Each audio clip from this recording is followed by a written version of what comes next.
Hey everyone, welcome back to The Explainer. Today, we're grabbing our hard hats and laying the foundation for something absolutely crucial. We're digging into the blueprint for NTT Data's Environment and Sustainability Safety Month happening this June 2026. Look, whether you're out there directly on a project site or you're managing operations from a desk, sustainability just isn't a buzzword anymore. It's literally the bedrock of modern construction. So we're going to break down the core pillars of green building today, and then we're going to get super practical about what this actually means for your daily operations this coming June. So here's our structural blueprint for today. We'll cover the sustainable construction blueprint, powering up with renewables, tackling construction waste, and finally, your June action plan. All right, part 1, the sustainable construction blueprint. Let's get right into it. So, what are we really talking about when we say green building? Well, at its core, it's all about intention, right? It's the practice of creating structures that are completely resource efficient from day one.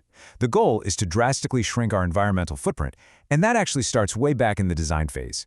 It's about looking at every single material and asking, okay, how is this going to impact the world around us?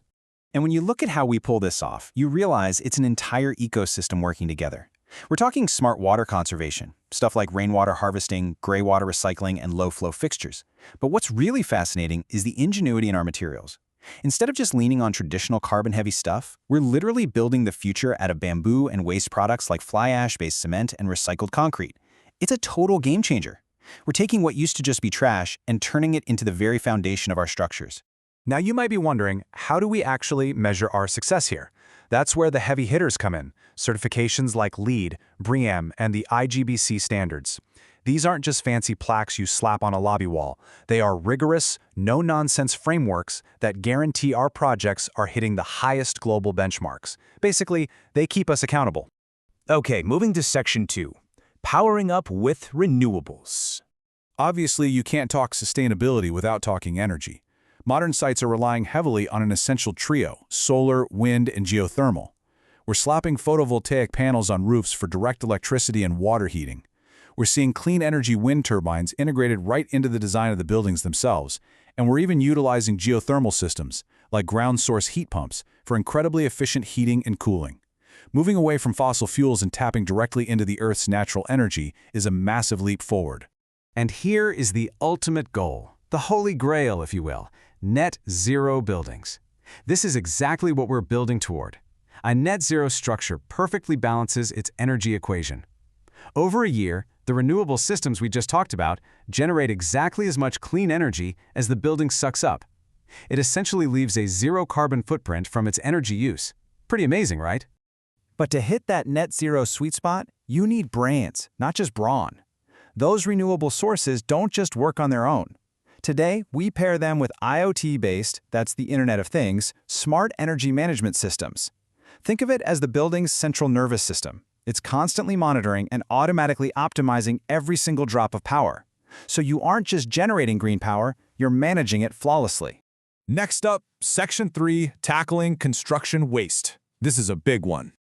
We've all seen the massive, overflowing dumpsters on traditional sites, right? Well, the 3R cycle, recover, recycle, reuse, flips that completely upside down. By actually committing to this cycle, materials like reclaimed wood, crushed concrete, and plastics are literally being rescued from landfills and put right back to work. It's not just about tossing things into a different colored bin. It's a fundamental mindset shift in how we view materials at the end of their life cycle. And how do we actually pull that off? With proactive strategies. We're using prefabrication and modular construction, which means we're building pieces off-site in highly controlled environments where waste is meticulously minimized. Add advanced digital planning tools to the mix, and you are taking concrete steps to drastically cut waste before a single brick even arrives on site. Because let's be honest, planning equals precision, and precision naturally eliminates waste. All right, part 4, your June action plan. Time to put all this into practice. We've got the conceptual foundation down, so let's shift gears and translate these big ideas into your boots-on-the-ground plan. Grab your calendars because this month is absolutely packed.